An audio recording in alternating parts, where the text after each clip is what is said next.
Friend கிட்ட எல்லாம் விட்டுட்டு வந்த? என்னால அங்கெல்லாம் இருக்க முடியாது. நான் எப்பவுமே உன் கூட தான் இருப்பேன். ஓகேவா? சரி, அப்ப நீ ஷீல்ட தேடு. ஓகே.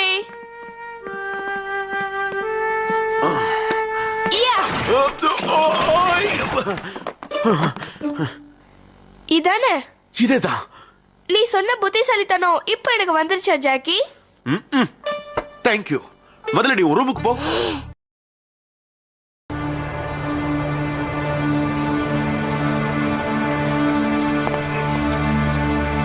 அங்கிள் மேலே இருக்காரு.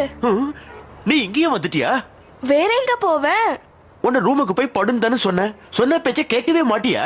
அது வந்து இங்கேயே இரு, இல்லன்னா அடுத்த ஃபிளைட்லயே உன்னை பேக்கப் பண்ணி அனுப்பிடுவேன். ஓகே யான. இதுக்கெல்லாம் நான் பயந்துருவேனா?